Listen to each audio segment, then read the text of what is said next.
આજે વિધાનસભાના સન્માન્ય ગૃહમાં તારાંકિત પ્રશ્નો દરમિયાન અમારા જે પ્રશ્નો હતા 18મા ક્રમાંક પર મારો પ્રશ્ન હતો કે જે અંબાજી નજીક પાડલિયા ગામમાં વન વિભાગ દ્વારા વનીકરણ કરવા માટે કેટલા પોલીસ બંદોબસ્ત અને કેટલા વાહનો ફાળવવામાં આવ્યા હતા અને એમણે કેટલી માંગણી કરી હતી।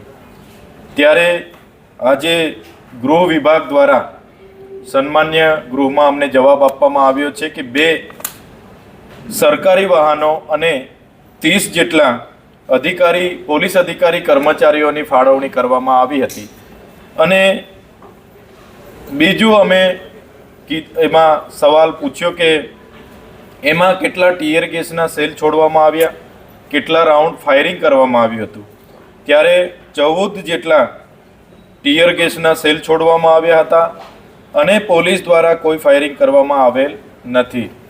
ત્રીજો અમારો પ્રશ્ન હતો કે એમાં કેટલા પોલીસ કર્મીઓ ઈજા પામેલ હતા, તો એમાં 17 જેટલા પોલીસ કર્મીઓ ઈજા પામેલ હતા એવી માહિતી આજે સન્માન્ય ગૃહમાં અમને મળેલી છે।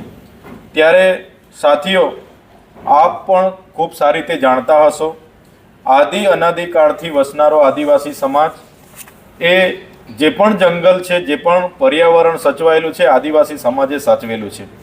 પાડલિયા ગામની જ્યારે આ બનાવ બની ઘટના બહાર આવી ત્યારે સમાચારોની માધ્યમથી અમને જાણવા મળ્યું કે તીરકામઠા ચાલ્યા છે, ભાલા પાલ્યા ચાલ્યા છે અને ત્યાંના કોઈ સંગઠને એકદમ હુમલો કરી દીધો છે અને 47 જેટલા કર્મચારીઓ ઈજા પામેલા છે। 2 થી 3 ગાડીઓને આગચંપી કરી છે, પથ્થરમારો થયેલો છે, એવું સળંગ 2 થી 3 દિવસ સમાચારોના માધ્યમથી ચાલ્યું હતું। અમે પણ ત્યાં મુલાકાત લેવા ગયા, ત્યાંના લોકોને મળ્યા। ત્યાંના ગામના લોકોએ કીધું કે અમે વર્ષોથી અહીંયા રહીએ છીએ, અમારી 3 પેઢીથી પણ વધારે પેઢી અહીંયા રહીએ છીએ અને વન વિભાગ દ્વારા અચાનક જ વનીકરણના નામે જે એમના પર હુમલો કરે, એમના કૂવા પૂરી દેવામાં આવ્યા, ઘર તોડવામાં આવ્યા, એ ખૂબ જ નિંદનીય ઘટના હતી। અને ત્યારે અમને ત્યાંના સૂત્રો દ્વારા, ત્યાંના લોકો દ્વારા અમને જણાવવામાં આવ્યું કે વન વિભાગ અને પોલીસ અધિકારીઓ દ્વારા અમે બેસીને વાટાઘાટો ચાલતા હતા એવામાં અચાનક લાઠીચાર્જ કરવામાં આવ્યો, દોડાઈને મારવામાં આવ્યા અને 27 ટીયર ગેસના સેલ છોડવામાં આવ્યા હતા। અને ત્યાંના સૂત્રોએ કીધું કે ફાયરિંગ પણ થયેલું, પણ આજના રેકોર્ડ પર એ ફાયરિંગ, એ લાઠીચાર્જ અને પોલીસ અધિકારીઓ જે હતા, વાહનો હતા, એ આજે બતાવવામાં આવ્યું નથી। અમે ત્યાંના સત્તાવાર રીતે રેકોર્ડ મેળવવાના પ્રયાસો કરીએ છીએ, એ મળશે તો સન્માન્ય ગૃહમાં ચોક્કસ એ માહિતી પણ માનનીય અધ્યક્ષશ્રીને પહોંચાડવાના પ્રયાસ કરીશું। આજની એ માહિતી હતી। બીજી કે બીજો જે પ્રશ્ન હતો 60, એમાં પણ મેં પાડલિયામાં કેટલા લોકોએ જંગલ જમીન મેળવવા માટે દાવા અરજીઓ કરી છે, ત્યારે વન વિભાગ, આદિજાતિ વિભાગ દ્વારા જણાવવામાં આવ્યું છે કે 0 લોકોએ। ખરેખર ત્યાંના લોકો સાથે અમે ત્યાં ચર્ચાઓ કરી હતી તો એ લોકોએ ને ઘણાને સનતો મળી છે એવું પણ અમને જણાવ્યું હતું અને ઘણા લોકોએ કીધું હતું કે અમે દાવા અરજીઓ પણ કરી છે। 1-2 ખેડૂતો તો કીધું હતું કે અમને 1980ની જંગલ ખાતાની ખેડૂત બુક પણ અમને મળી છે।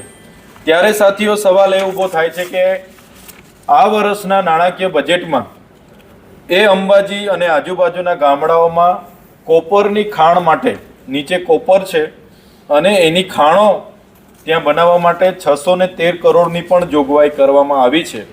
ત્યારે મને લાગે છે કે એ જ પ્રકારનું કોઈ ધાતુ કે ખનિજ એ ગામ જ્યાં સ્થાયી છે એના નીચેના પેટાળમાં હશે, એટલા માટે જ આટલી પોલીસ ફોર્સ, આટલું વન વિભાગ કે આટલું પ્રશાસન ત્યાંના આદિવાસીઓના ઘરો, ત્યાંની જમીનો લેવા માટેના પ્રયાસ કરે છે એવું અમને લાગે છે। ત્યારે આપના માધ્યમથી અમે સરકારશ્રીને પણ ધ્યાન દોરીએ છીએ કે જંગલ ખાતાનો વન સંરક્ષણ ધારો 1864-65માં અંગ્રેજોએ બનાવ્યો હતો।